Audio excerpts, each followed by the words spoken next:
HAD Channel Indonesia.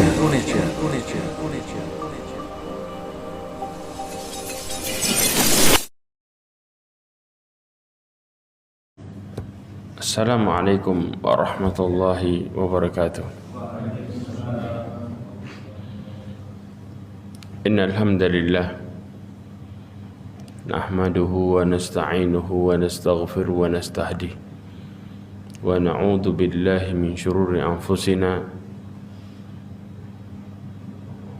wa min sayyiati a'malina.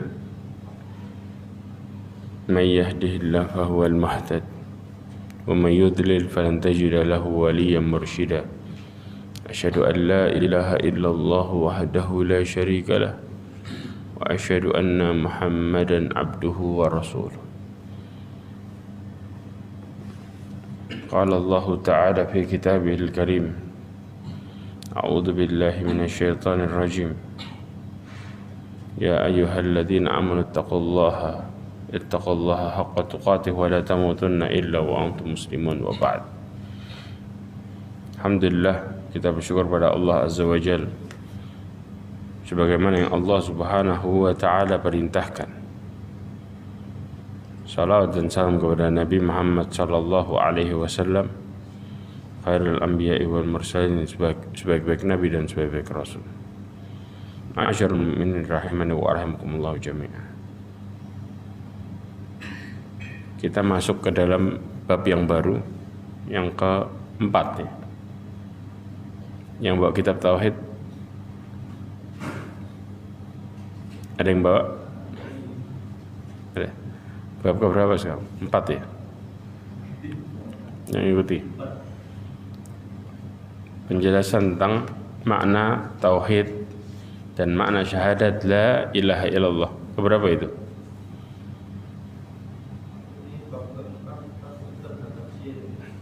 Hah? Oh itu sudah. Kelima itu sudah itu. Sudah kemarin. Nah itu dia 6 ya. Kita masuk ke dalam penjelasan bab ke-6 berarti kalau di kitab, tentang makna tauhid dan syahadat la ilaha illallah. Ini adalah yang paling besar, yang mendasari sebelum-sebelumnya. Banyak orang yang salah dalam memahami tauhid la ilaha illallah. Bahkan kita akan secara detail ya membahas kata-kata la ilaha illallah satu persatu. Dan kemudian orang-orang yang memahami salah dalam memahami la ilaha illallah itu ada banyak, ada sekitar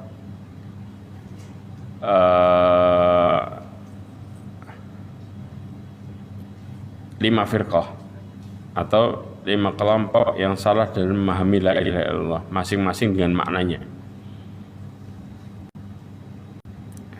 Pertama, kita kalau mengartikan la ilaha illallah, kita ambil satu-satu.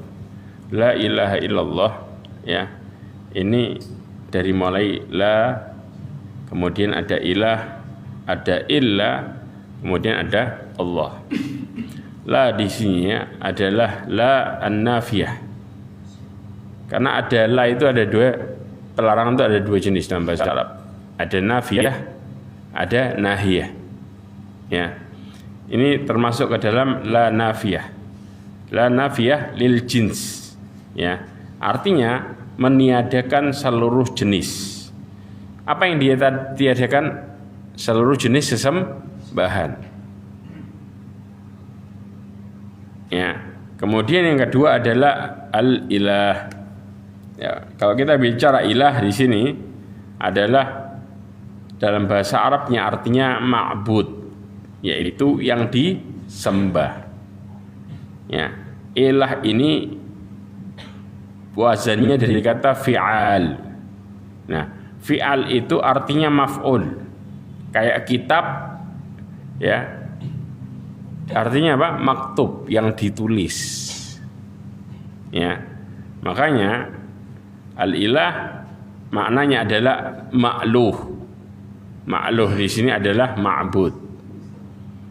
Ya, yang disembah. Kemudian juga dikatakan oleh Abdullah bin Abbas, ya, dia mengatakan wa yadaraka wa ilahatak.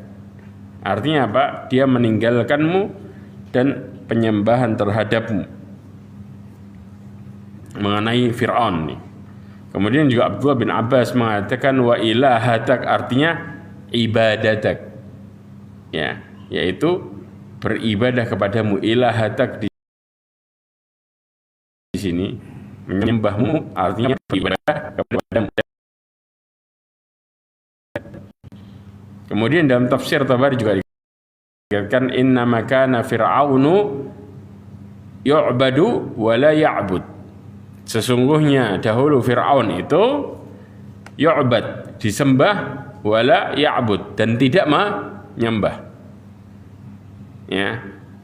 Kemudian juga Al-Imam Ibnu Jarir At-Tabari menjelaskan bahwa pengertian ilah, dia menukil perkataan Abdullah bin Abbas mengatakan Allahu dzul uluhiyah wal ma'budiyah ala khalqihi ajma'in. Dikatakan bahwa Allah adalah pemilik pertuhanan dan peribadatan atas seluruh makhluknya semua. Jadi kalau kita bilang yang memiliki peribadatan semua hanya kembali kepada satu zat, yaitu Allah Azza wa Jalla. Ya. Kemudian juga dikatakan oleh Abdullah bin Abbas dalam perkataan yang lain, alladzi ya'lahuhu kulla syai'in wa ya'buduhu kulla syai'. Dikatakan Tuhan yang oleh segala sesuatu dan juga yang diibadahi oleh seluruh makhluknya. Itu disebut dengan ilah. Jelas ya? Nanti ada Allah sendiri. Ya, ini pengertian ilah. Makanya orang-orang Arab tidak ada pertentangan sama sekali tentang makna ilah. Nggak ada khilaf sama sekali dalam bahasa Arab. Semuanya pengertiannya adalah yang disembah. Ini nggak ada khilaf. Ya. Kemudian yang ketiga, illa, yang disebut dengan istitsna, pengecualian. Kata-kata illa di sini adalah pengecualian. Nah, Allah, ya ikhwah, lafdun jalalah, ya, asma Allah yang paling besar adalah Allah, yang paling besar.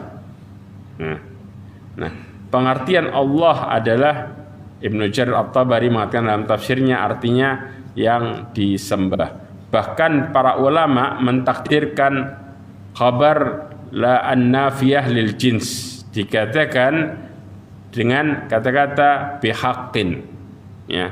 Jadi tiada Tuhan yang berhak disembah dengan benar kecuali Allah. Ya.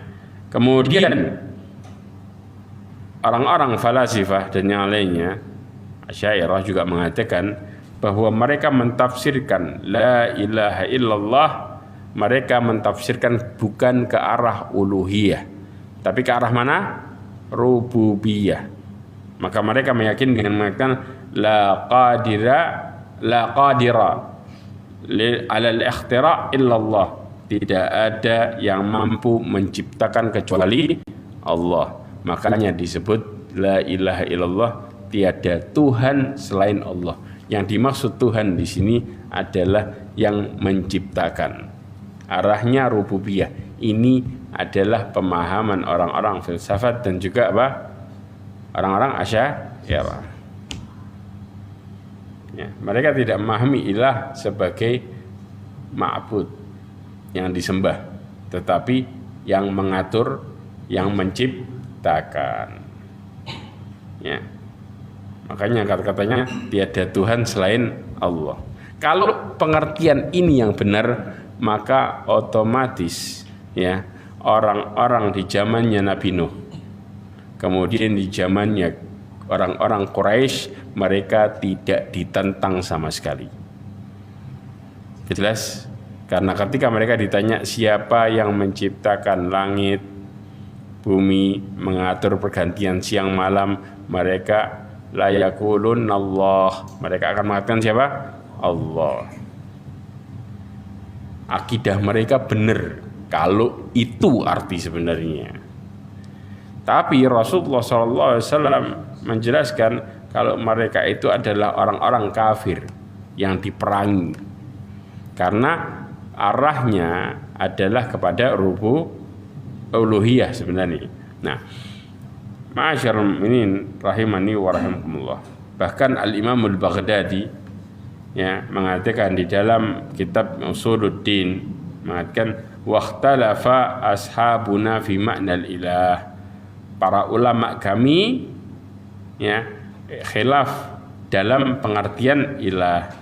Di antaranya faminhum man qala innahu mushtaqun minal ilahiyah wa hiya qudratuhu 'alal ikhtira'il a'yan. Ya. Pengertian ilah ini adalah mushtaq, diambil dari kata-kata ilahiyah.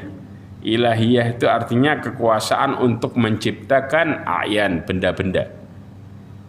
Ini yang kemudian, dan ini pendapatnya Abil Hasan Al-Asy'ari. Jelas?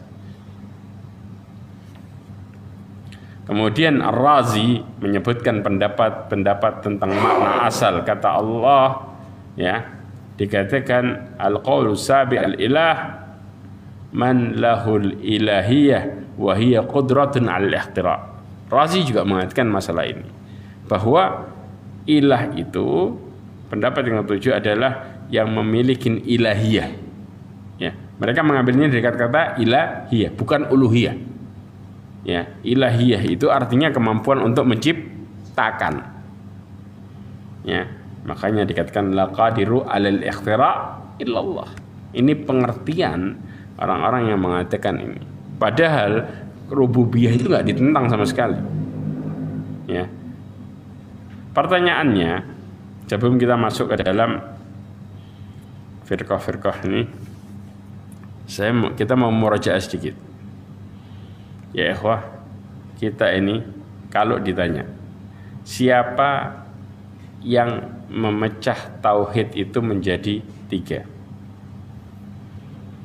kita sudah pernah bahas, murajaah sedikit. Dulu tauhid itu dipecah enggak? Nah, enggak. Siapa yang mecah?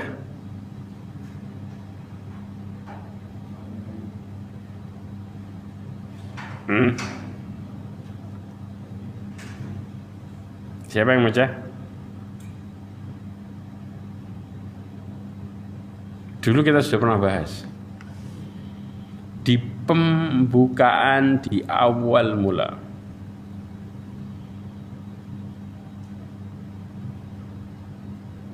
Siapa yang memecah? Hah? Masya Allah. Bukan. Yang jelas bukan ulama. Salah kalau kita mengatakan Syekhul Islam Taimiyah kemudian Syekh Abdul Wahab. Mereka bukan yang mecah. Yang mecah tauhid adalah kaum musyrikin sendiri. Saya ulangi, yang mecah tauhid adalah kaum musyrikin. Ya. Kenapa? Coba perhatikan surat Yusuf ayat 106. Tolong ada yang baca artinya. Allah mengatakan wa ma yu'minu aktsaruhum billahi illa wa hum musyrikun.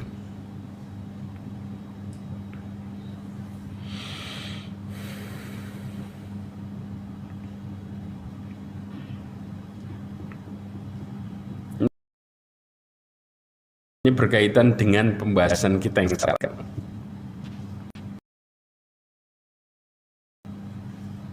Dan kebanyakan mereka tidak beriman kepada Allah, bahkan mereka mengikutkan. Nah, kebanyakan mereka tidak beriman kepada Allah Azza wa Jalla. Tapi mereka kalau ditanya mereka beriman nggak sama Allah? Beriman. Nah, karena salah pengertian. Allah mengatakan illa wahum musyrikun. Ya. Wa ma yu'minu aktsaruhum billahi illa wahum musyrikun. Abdullah bin Abbas mengatakan termasuk pengertian iman di kalangan mereka yang memiliki sifat apabila mereka ditanya siapa yang menciptakan langit, siapa yang menciptakan bumi, siapa yang menciptakan gunung, mereka jawabnya adalah Allah, padahal mereka masih mempersekutukan Allah dalam perkara yang lain. Berarti pengertian iman di sini adalah apa? Rububiyah. Kan mereka meyakini menciptakan ini. Jawabannya kemana? Allah. Padahal mereka mempersekutukan Allah dalam ibadah. Jelas? Makanya Allah persaksikan perkara ini. Ya.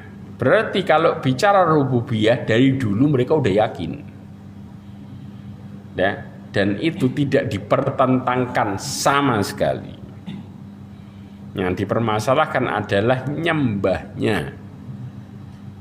Ya, masih bersamaan dengan yang lain, berharap wasilah. Kenapa? Karena pada hakikatnya sesembahan mereka, ya, orang-orang saleh di zamannya Nabi Nuh itu diibaratkan mereka patung itu hanya sekedar simbolik. Ya, bukan cuman apa namanya? Benda yang tanpa arti. Jangan salah. Mereka tahu itu benda mati. Tapi itu hanya simbol untuk mengenang. Dan simbol itu mereka jadikan untuk sebagai penyampai, berharap bahwa kata-kata mereka kepada gambaran orang soleh tadi bisa menyampaikannya kepada Allah Azza wa Jalla. Dan ini Allah yang gak mau. Makanya orang-orang kafir Quraisy memahami la ilaha illallah berarti simbolnya gak ada. Jelas? Simbolnya harus dihilangkan secara total. Nah, ini yang mereka kaget dan heran. Ini kan simbol. Kami ini sama-sama nyembah Allahnya. Sekarang terjadi nggak? Sekarang terjadi. Kita ini nyembah Allah. Kita bukan orang musyrik. Orang sekarang juga sama pengertiannya. Tapi ini hanya sebagai simbol bahwa mereka jelas salehnya dan jelas doanya mustajab pasti. Nah, itu yang terrealisasi di dalam pemahaman seseorang. Mereka meyakini bahwa wali Allah itu pasti mustajab. Padahal pertanyaannya, Rasulullah pernah nggak permintaannya ditunda sama Allah? Pernah. Maka yang lebih utama siapa? Yang lebih baik siapa? Yang disebut wali Allah atau Rasulnya langsung? Maka jawaban setiap orang pasti Rasulnya. Ya, makanya salahnya pemahaman di sini menjadikan mereka salah dalam menjalankan ketaatannya kepada Allah. Pada dasarnya dasar ilmunya yang berawal dari permasalahan tadi. Akhirnya apa? Seseorang ketika beribadah kepada Allah, ketika meyakini bahwa la ilaha illallah adalah Rabb di sini, maka kemudian mereka akan muncul ketidakkeyakinannya bahwa mereka harus menyampaikan kepada orang yang sangat dekat kepada Allah Azza wa Jalla. Paham ya? Makanya nanti kita akan bicara tauhid itu dibagi menjadi 3, tapi bagian menjadi 3-nya dengan pengertian yang lain, jauh dari kata rububiyah, uluhiyah dan asma wa sifat. Ya. Ma'asyiral mu'minin rahimani wa rahimakumullah jami'an. Orang-orang musyrikin zaman dulu juga ketika mereka bertarbiyah, mereka mengatakan labbaika la syarika laka labbaik. Ya, illa syarikan huwa laka tamlikuhu wa ma malak. Mereka meyakini aku penuhi panggilanmu, tiada sekutu bagimu. Tapi ketika Abdullah bin Abbas membacakan ini, maka Rasulullah mengatakan, wailakum qad. Kata Rasulullah kemakal, celaka kalian, sudah cukup jangan diterusin. Illa syarikan huwalaka. Tahu artinya? Kecuali sekutu yang engkau miliki. Artinya sekutu yang dimaksud oleh orang-orang Quraisy, orang-orang saleh ini, siapa yang punya? Siapa yang punya sekutunya? Allah Azza wa Jalla. Mereka meyakini itu. Ya, tamlikuhu, engkau memiliki mereka dan mereka enggak punya dirimu. Paham ya? Mereka tidak bisa menguasai dirimu dan engkau yang menguasai mereka. Jadi secara garis besar, ya, seperti orang kalau sudah pegang jimat, mereka meyakini isi jimatnya apa? Jin. Jin kan makhluk Allah. Allah yang berkuasa. Kalau kemudian Allah tidak menghendaki jin ini nolong kita, mereka nggak bisa nolong kita. Betul apa enggak itu pengertiannya mereka? Betul kan?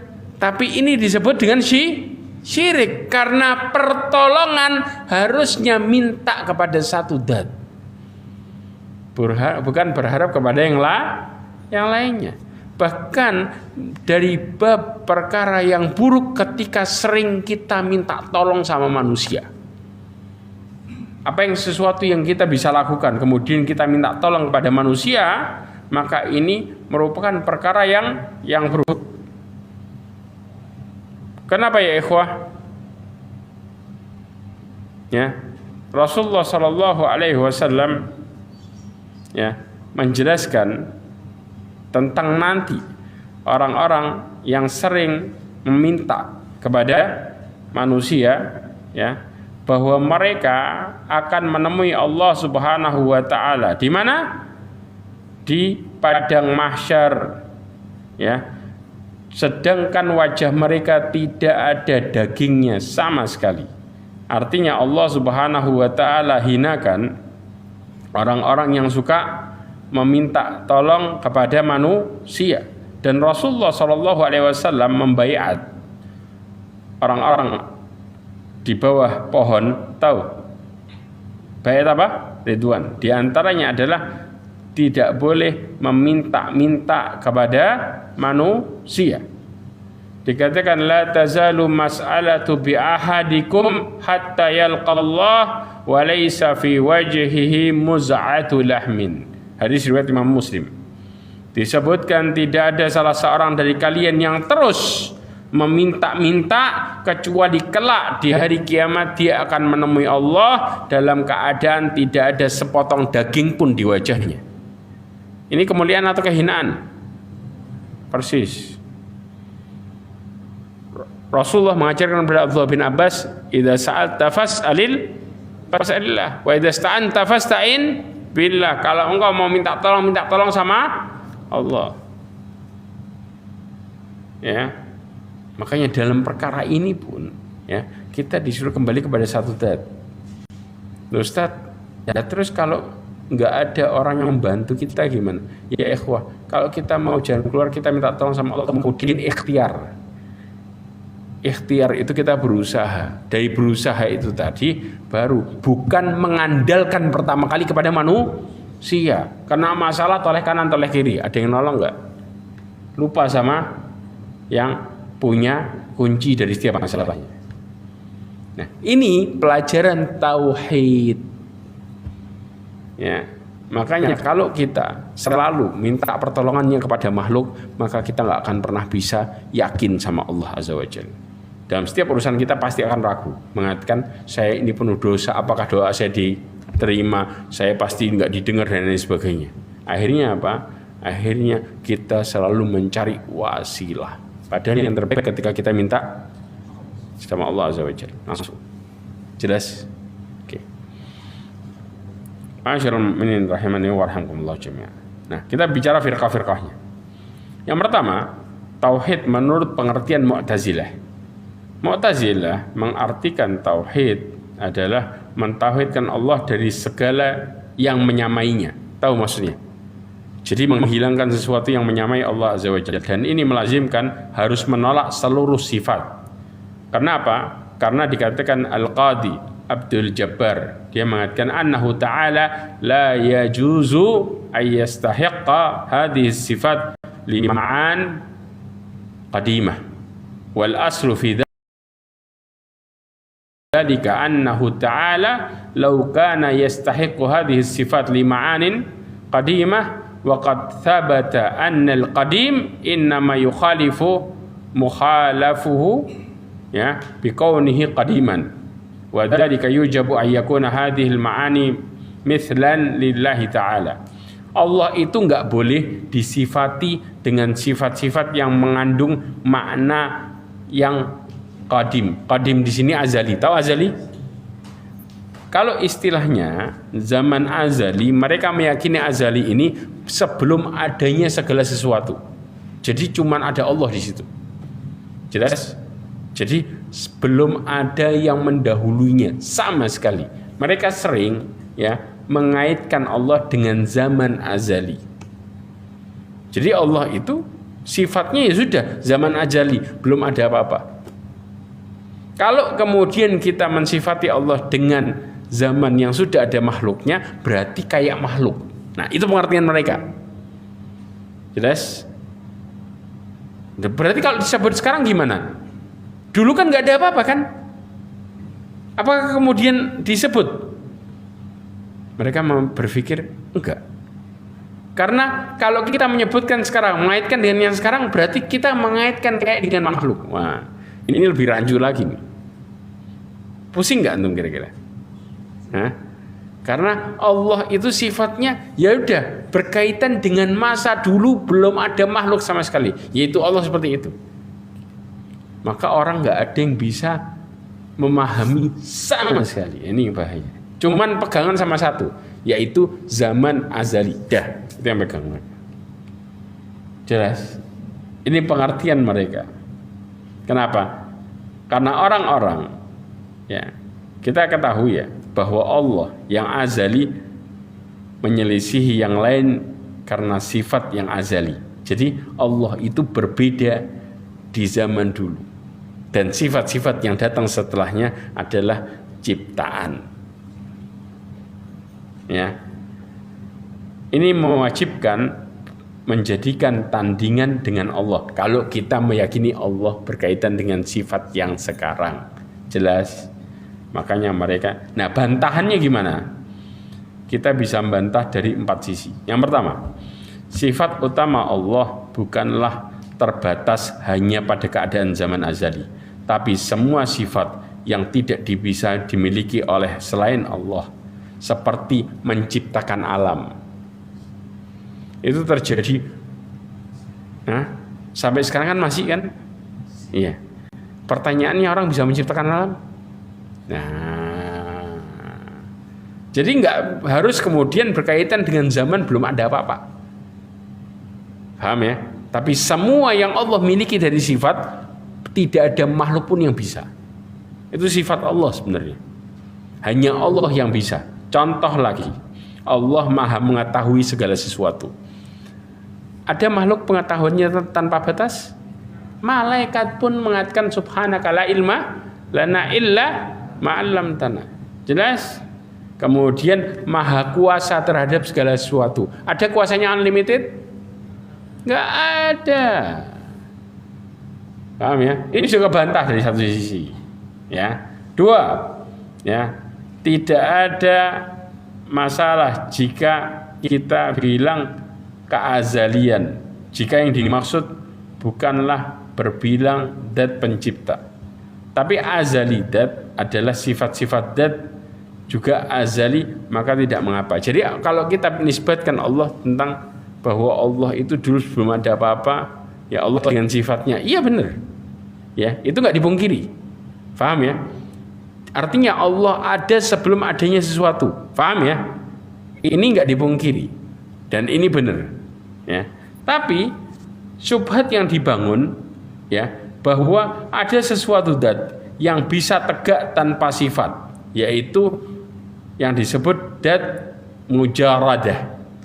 Ya, ada zat tapi tidak pakai sifat. Artinya mereka ini memikirkan tentang Allah sambil memikirkan berhayal. Jadi dat tanpa sifat. Sekarang antum kebayang nggak? Ya, antum bicara makhluk yang tanpa sifat, ada nggak? Nggak ada. Nah, mereka memikirkan tentang Allah bahwa Allah itu nggak punya sifat. Berarti kalau nggak punya sifat, berarti kayak nggak ada. Betul? Ya. Makanya orang yang meyakini kayak gini, ketika mereka mau minta sama Allah bingung. Karena nggak ada sifatnya. Mau bilang apa? Hah? Antum kira-kira berharapnya gimana coba? Stres kan? Ya udah. Berarti secara nggak langsung mereka mengatakan bahwa Allah itu nggak ada. Karena dihabisin semua sifatnya. Ya, terus gimana? Subhanallah ya ikhwah. Ya. Kemudian juga dikatakan kita menetapkan sifat-sifat Allah yang azali bukan berarti bahwa sifat-sifat tersebut tanpa dzat.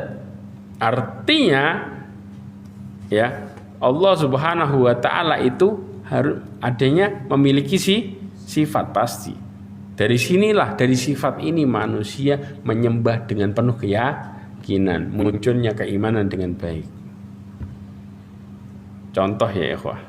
Makanya orang kadang-kadang ketika berharap sama Allah Azza wa Jalla ada tauhid keimanan yang kemudian kalian itu menyembah Allah tidak boleh memikirkan surga wala neraka, ya, balasan atau apapun. Akhirnya kira-kira nih, ya, ketika ibadah sama Allah, sedangkan manusia itu kalau dia ingin menggapai tujuannya, kira-kira mereka punya angan-angan nggak? Punya inginan nggak? Punya cita-cita nggak? Kemudian kita melakukan sesuatu tanpa angan-angan, totalitas atau setengah-setengah, selesai. Ini yang membuat orang jadi semakin ragu dan bingung. Karena ada orang yang meyakini keimanan tertinggi adalah ibadah tanpa tujuan. Kebayang? Artinya sudah jangan berharap surga, jangan mikir neraka, jangan ini, pokoknya ibadah tanpa sesuatu. Selesai sudah kita di sini. Akhirnya terus surga nggak tahu, neraka nggak tahu. Kalau masuk kemana nggak tahu. Makanya ada alam ketiga. Paham ya di sini? Jadi kita subhanallah bangun sesuatu itu harus benar-benar ilmunya. Kalau enggak akhirnya kita gantung di sini. Ragunya begitu dahsyat. Akhirnya apa? Sudahlah, ibadah nggak ibadah sama aja. Karena nggak punya tujuan yang jelas. Padahal Allah menjelaskan dalam Al-Quran itu jelas. Dalikal kitabul la raiba fi. Nggak jelas sudah. Ya. Kemudian yang kedua, yaitu tauhid menurut orang-orang ahlul kalam yang disebut dengan syairah. Ya, para ulama syairah meyakini tauhid, ya, bahwa bukan tauhid uluhiyah, yang disebut adalah tauhid rububiyah. Kita sudah jelasin kan banyak. Kemudian menurut as-sufiyah, nah ini pembagian tauhid menurut mereka itu ada menjadi 3. Tapi 3-nya kondisinya lain. Mungkin pernah dengar. Apa? Bukan. Anda pernah dengar hakikat persis? Masya Allah, hafal. Ya. Tauhid itu mereka mengatakan tauhid itu ada 3. Wa tauhidu ala thalathatil wujuh. 3 arahnya, ya. Wajhul awal at-tauhidul ammah, ya. Tauhid yang pertama adalah tauhid ammah. Kalau kita bilang tauhid awam, ya. Makanya sering mengatakan kalian tuh belajar tauhid baru kulitnya. Sering nggak dengar ini? Ya. baru kulitnya. Kenapa? Belum sampai ke dalam, belum sampai ke dagingnya. Yang tadi yang saya jelaskan, ya, harus menyembah tanpa ada harapan tujuan sama sekali di dalamnya. Ya, makanya mereka meyakini tauhid awam ini adalah alladzi yasihhu bisyawahid, ya. Yang tauhid ini sah dengan bukti-bukti. Contoh kita nyembah Allah nih, ya. Kemudian apa? Adanya penciptaan. Kita ngelihat ke langit, bukti-bukti ciptaan Allah untuk meyakinkan kita di awalnya benar. Ya. Mulai masuk kedua, atsani tauhidul khassah, yang disebut secara khusus. Masuk ke mana nih? Ma'rifat. Ya. Di sini wa huwa alladzi yuthabbitul bil haqa'iq. Ya. Tauhid orang-orang yang khusus ini tauhid yang tegak dengan hakikat-hakikat. Nah, hakikat tuh. Ya. Hakikat-hakikat ini nanti kita akan bahas, ya. Kemudian yang ketiga adalah wajh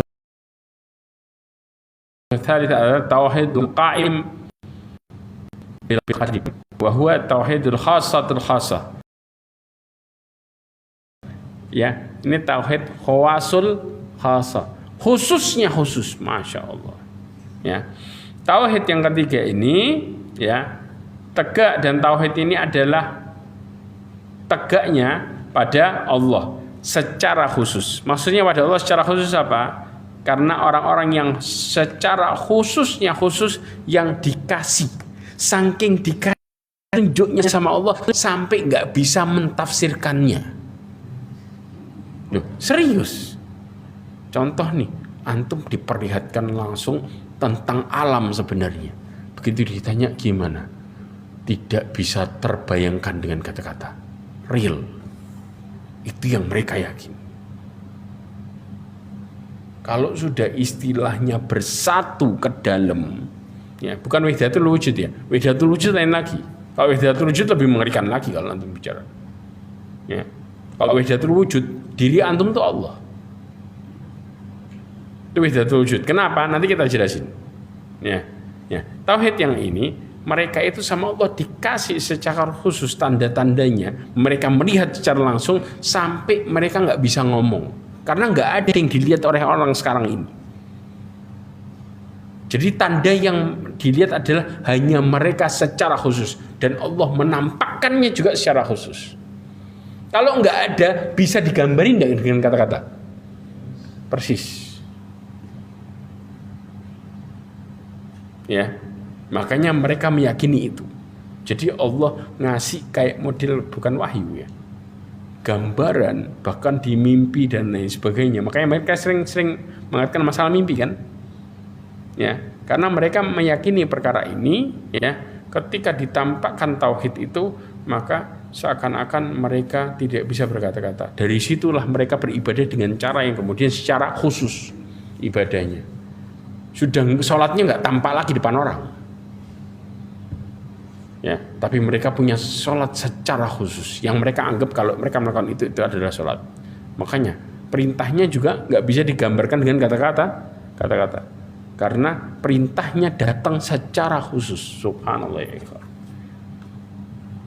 Ya, di posisi ini kita nggak bakal bisa kemudian mengatakan, orang hanya bisa meyakini secara logika. Paham ya? Kalau sudah secara khusus pengertiannya, maka orang umum tidak bisa menggambarkan. Jelas? Ya. Nah, kemudian dikatakan tauhid yang pertama adalah persaksian bahwa tiada sesembahan yang berhak disembah melainkan Allah semata. Tiada sekutu baginya. Itu tauhid yang pertama. Tauhid yang kedua adalah menggugurkan sebab-sebab dohir dan suci dari pertentangan akal dan ketergantungan dengan bukti. Yaitu apa? Ya. Mereka tidak melihat adanya dalil dalam tauhid dan tidak melihat adanya sebab-sebab tawakal dan tidak melihat adanya sarana keselamatan. Artinya semuanya dilakukan secara otomatis tanpa harus tawakal, ya, tanpa harus berharap keselamatan, karena semua dilakukan tanpa berharap pamrih. Nggak boleh. Orang kalau sudah masuk ke jenis tauhid kedua, maka mereka tidak boleh berharap sama Allah. Karena diciptakannya mereka itu sudah merupakan rasa syukur. Jadi mendekat tanpa berharap. Paham?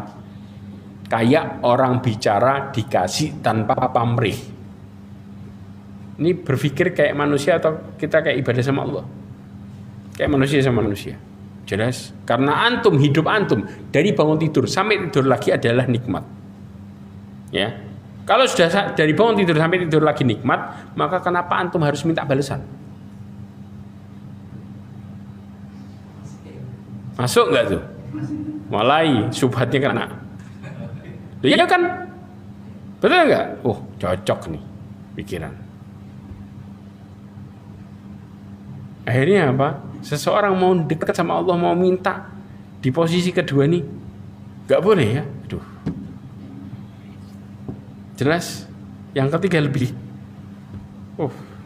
Yang ketiga, tauhid yang Allah khususkan untuk dirinya sendiri. Hanya Allah yang berhak memilikinya dengan keagungannya. Lalu Allah tampakkan sedikit darinya kepada sekelompok orang yang merupakan pilihan Allah. Allah menjadikan mereka bisu, tidak mampu menjelaskan karena Allah secara khusus yang punya.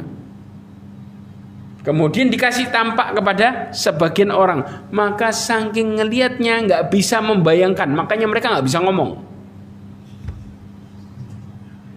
Ya tadi yang kita jelaskan, paham ya? Antum kalau ngelihat sesuatu yang nggak ada di sini, kira-kira bisa ngomong nggak? Itu gimana? Nggak ada soalnya. Dan itu punya Allah secara khusus. Ya, makanya kalau antum sudah ngomong kayak gini, ya sudah, sabar, siap-siap kepalanya agak senut-senut. Memang benar. Karena orang kalau sudah memahami mendalam dengan pemahaman ini, ya kita dibuat nggak bisa berharap, nggak boleh, bingung hari.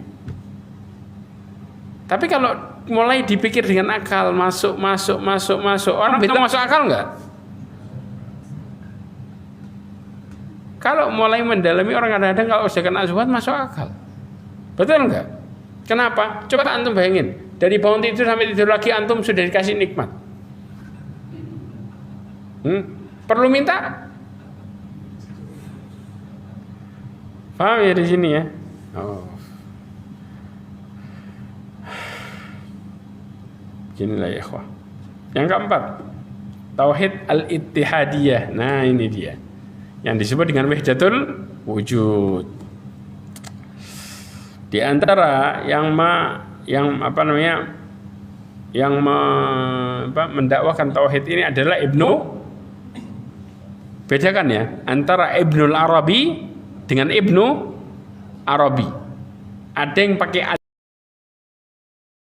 alif lam, ada yang tidak. Yang pakai alif lam itu kemana arahnya? Dia ulama salaf. Yang enggak pakai, nah itu yang bermasalah. Ya. Dikatakan meyakini bahwa apa yang terlihat pada seluruh alam semuanya adalah Allah. Ya. Kenapa? Karena mereka mengatakan bahwa Allah itu hanya satu. Ya. Berbilang dan banyak ditinjau dari sifat dan nama-namanya banyak. Tidak ada yang berbilang padanya kecuali hanya perbedaan penisbatan saja. Tapi pada dasarnya semua adalah satu zat, yaitu Allah. Kita mau bicara apapun di dunia ini, semuanya adalah Allah. Makanya kan kita dengar, siapa engkau? Namanya siapa? Syekh itu. Ya. Terus siapa? Dalam Allah. Siapa? Berubah. Karena dia meyakini bahwa semua zat yang ada dimanapun itu pada hakikatnya adalah Allah. Mereka mengatakan subhana man adharul asya'a wa huwal ainuha. Dikatakan maha suci Allah yang menampakkan segala sesuatu dan dialah dat segala sesuatu tersebut. Ya, kita ini macam-macam, lahir ini dan sebagainya, tapi kita ini semuanya adalah datnya Allah. Nah, dari sisi tauhid ini, ya, mereka tidak membedakan antara satu dengan yang lainnya, antara pencipta dengan makhluk. Kenapa? Seluruh yang wujud satu, azali, hanya saja penampakan dan punculannya beda-beda, ya, beranak pinak dan lain sebagainya, maka itu disebut dengan Allah. Makanya Ibnu Arabi mengatakan bahwa Fir'aun itu benar tatkala mengakui Tuhan tertinggi, karena semua makhluk itu pada dasarnya dia adalah Allah. Jadi Fir'aun itu benar sebenarnya. Keyakinan Fir'aun ana rabbukumul a'la itu benar. Karena kalau kita bicara wahdatul wujud. Jadi kalau antum bicara dengan orang-orang yang meyakini wahdatul wujud, ya sudah. Selesai sudah. Nah, mau bilang siapapun bahwa dirinya adalah Allah, antum Allah, naudzubillah min dzalik, nasallallahu alaihi wasallam. Ya. Kemudian yang terakhir adalah tauhidnya orang-orang takfiri dan harakiyin. Tahu pengertian mereka? Orang-orang takfiri dan harakiyin, mereka meyakini bahwa la ilaha illallah, mereka mengatakan la hakamiyah illallah, tidak ada hukum kecuali Allah. Makanya yang sering dalil yang ditampakkan kepada mereka adalah yang sering dibawa apa? Maka faman lam yakum bima anzalallah, itu bolak-balik dalilnya, diulang berapa kali itu? Ya, 3 kali, tapi mereka mengulang selalu itu jadi yang paling terdepan. Betul apa enggak? Betul apa enggak? Iya. Makanya orang yang tidak berhukum, mereka mengembalikan tauhid adalah mengembalikan hukum. Yang dimaksud bukan mengembalikan sesembahan hanya kepada Allah, tapi mengembalikan hukum kepada Allah. Jelas. Yang penting, makanya pertanyaannya, terjadi enggak sampai sekarang dengan baik? Ada yang tegak, antum tahu, habis tegak itu, ya, kemudian diprotes sama rakyatnya sendiri, jebol, hancur lagi. Tegak, silahkan lihat pada sejarah, tidak ada satu negara pun yang kemudian tegak dengan baik, kecuali kalau dari pertama menegakkan dengan tauhid yang sebenarnya dari dasar. Paham? Tapi kalau langsung dari pertama, tiba-tiba rakyatnya langsung semua pakai hukum Islam, berontak bareng-bareng. Karena mereka tidak mengajarkan tauhid itu dari awal, dan mereka meyakini pokoknya satu tujuan, tidak ada hukum selain Allah. Dan hukum yang dimaksud menurut pemahaman berbeda-beda, akhirnya sampai di atas berantakan. Naudzubillah min dzalik. Ini yang terjadi, ya ikhwah. Ya, kemudian dikatakan oleh Syekh Qutb, ya, kita nukil perkataannya dia dengan mengatakan laukana ya'rifuna minal lughatihim ma'nal ilah, ay bima'na la ilaha illallah, kanu ya'rifuna anna al-uluhiyah ta'nil hakamiyatin ulya. Kata Syekh Qutb mengatakan, kalau mereka mengetahui, ya, pengertian bahwa kata-kata ilah adalah la ilaha illallah, ya, mengetahui uluhiyah adalah uluhiyah yang dimaksud adalah hakamiyatul ulya, bahwa hukum yang tertinggi itu pengertian uluhiyah. Paham? Kata-kata la ilaha illallah adalah tidak ada hukum yang paling benar kecuali Allah, bukan la ma'bud. Ya, mereka yang mereka tegakkan adalah itu. Wa kanu ya'rifuna anna tauhidul uluhiyah wa ifradullah subhanahu biha ma'nahu naza'a sultana alladhi yuzawilu al-kahan wa masyayikh al-qabail wa umara wal hukama wa radduhu kulluhu ilallah. Maka kemudian dikatakan, artinya apa? Kalau kita mengatakan la ilaha illallah dengan benar, mereka meyakini bahwa kita mengesahkan Allah dengan tauhid tersebut dengan mencabut kekuasaan yang dikuasai oleh orang-orang tokoh adat, para pemimpin kabilah, para penguasa, presiden, mengembalikan hukumnya semua ke Allah, diturunin nih semuanya. Dan itulah yang kemudian diyakini dan dikeberkomukan selama ini. Ya, makanya apa? la ilaha illallah adalah revolusi. Loh iya kan? Betul apa enggak? Mereka meyakini la ilaha illallah adalah revolusi. Kenapa? Pemberontakan terhadap penguasa bumi yang telah merampas sifat-sifat terkhusus tentang Allah. Kalau nggak sejalan, ratain semuanya, kemudian kembalikan ke Allah. Maka yang selalu terjadi, ya mereka selalu terima nggak sama ini? Nggak ada. Kata mereka itu bukan pemimpin. Ya, pemimpin itu adalah pemimpin yang selalu kembali kepada sifat Allah Subhanahu wa taala dan nggak boleh keluar sama sekali dari situ. Ya. Ya maka yang ada selalu bisa berdamai dengan kondisi nggak akan pernah. Jelas ya, karena pada dasarnya mereka mengembalikan hukum hanya bagi Allah Azza wa Jalla. Makanya kondisi ini cara bantahnya gimana? Yang pertama, ya, orang-orang yang naudzubillah min dzalik, orang-orang yang meyakini keyakinan ini akan muncul 3 kerusakan yang besar. Di antara yang kita bahas. Yang pertama, orang-orang harokiyin tidak peduli dengan praktek kesyirikan di alam semesta. Betul apa enggak? Yang penting sejalan mengembalikan hukum kepada Allah. Maka kesyirikan mereka nggak akan pernah peduli. 1. Ya. Kemudian yang kedua, banyak di antara mereka yang mudah terjerumus ke dalam pengkafiran. Kenapa? Karena ketika pemimpin hukumnya tidak sesuai dengan Allah, maka kemudian diapakan? Persis. Ya.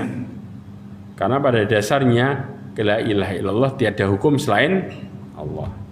Yang ketiga, banyak orang harokiyin yang memandang sebelah mata para dai yang mendakwahkan tauhid uluhiyah. Karena bagi mereka itu nggak terlalu penting. Yang penting adalah mengembalikan hukum kepada Allah. Jelas ya, ikhwah. Makanya ini maksudnya adalah bahwa bukan hukum itu boleh selain Allah, bukan. Tapi pada dasarnya yang terpenting yang kita harus tegakkan adalah kita mengembalikan sesembahan kepada Allah Azza wa Jalla. Karena dari tauhid itu baru Allah kasih sifat hambanya dengan sifat hidayah. Dikasih hidayah. Berawal dari uluhiyah. Karena yang terpenting di setiap Rasul diutus adalah untuk meluruskan uluhiyah. Jelas? Paham? Ini prioritas utama. Kalau uluhiyahnya sudah benar, datang perintah taat nggak kira-kira? Ya sudah. Tapi yang disikat bukan itunya. Yang dituju bukan itunya. Padahal setiap nabi risalahnya bawanya uluhiyah, bukan hukum. Pertanyaannya, Rasulullah SAW menjelaskan masalah sholat itu kapan? Nah, Isra Mi'raj itu datang Islamnya kapan? Udah lama ya, berapa tahun kemudian? Paham ya? Berawal dari menjelaskan masalah tauhid 13 tahun. Antum bisa bayangin nggak? Ini menunjukkan bahwa hukum itu dijelaskan setelah tauhidul uluhiyah. Maka kalau dikatakan ini benar, Rasulullah berarti menyampaikan masalah hukum dulu sebelum masalah uluhiyah. Paham? Sedangkan kenyataannya berbeda jauh. Dibalik kondisinya, subhanallah. Makanya nggak pernah selesai masalah karena caranya juga salah dan Allah nggak ridho. Paham ya? Mudah-mudahan ini jadi kajian. Insyaallah yang berikutnya ada 5 dalil yang dinukil oleh penulis. Kita akan bahas 5 dalil ini pertemuan berikutnya insyaallah pada hari Ahad, insyaallah Ahad depan. Jelas insyaallah. Ada pertanyaan? Makanya kita memahami, insya Allah kita pahami baik-baik semuanya. Karena ingat, sebuah kesalahan di asas saja maka akan membawa kepada keyakinan yang buruk setelahnya. Makanya orang kadang-kadang apa? Sering putus asa sama Allah. Faham ya? Betul ya? Kenapa? Karena tauhidnya salah. Kalau tauhidnya benar, maka mereka akan berusaha berharap hanya kepada Allah dalam setiap segala sesuatu. Dan mereka akan khawatir tentang dirinya, bahwa dirinya ini tidak akan pernah bisa berbuat apa-apa kecuali Allah yang kasih. Maka mereka berharap setiap saat dan enggak berhenti hanya kepada Allah. Makanya Allah Subhanahu wa taala mengatakan, "Ud'uni astajib lakum. Innal ladzina yastakbiruna an ibadati sayadkhuluna jahannama dakhirin." Ini pelajaran tauhid sebenarnya. Allah katakan bahwa mintalah kepadaku, niscaya aku akan kabulkan. Sesungguhnya orang-orang yang meninggalkan dari beribadah kepadaku. Makanya di antaranya para ulama menjelaskan doa itu adalah ibadah. Dalilnya ini. Karena Allah mengatakan, mengancam orang-orang yang meninggalkan doa. Ibadah yang dimaksud adalah ibadah doa. Ya, mereka akan masuk neraka dalam keadaan terhina. Jadi pada dasarnya kalau kemudian seseorang itu mulai meninggalkan doa karena Allah mengerti hambanya butuh setiap saat, karena tidak ada yang bisa memberikan petunjuk untuk taat sedikit pun saja kecuali Allah. Paham sekarang? Jadi kita ini bisa istiqomah semua karena Allah, hidayah sudah. Allah mengatakan walau la fadlullahi alaikum wa rahmatuhu ma zaka minkum min ahadin abada. Dalilnya itu. Kalau bukan karena rahmat Allah dan keutamaannya, niscaya kalian tidak akan pernah bersih dari kesalahan. Ya, dan keburukan selamanya. Selamanya. Paham kata-katanya? Maka dari sini kita butuh sama Allah kapan? Setiap saat, selamanya. Sama. Ya, inilah pelajaran tauhid yang paling besar, yaitu perlu kita diperintahkan untuk kembali kepada Allah setiap saat. Mudah-mudahan yang kita pelajari hari ini menambah keimanan kita kepada Allah Azza wa Jalla, serta mudah-mudahan Allah HAD Channel Indonesia.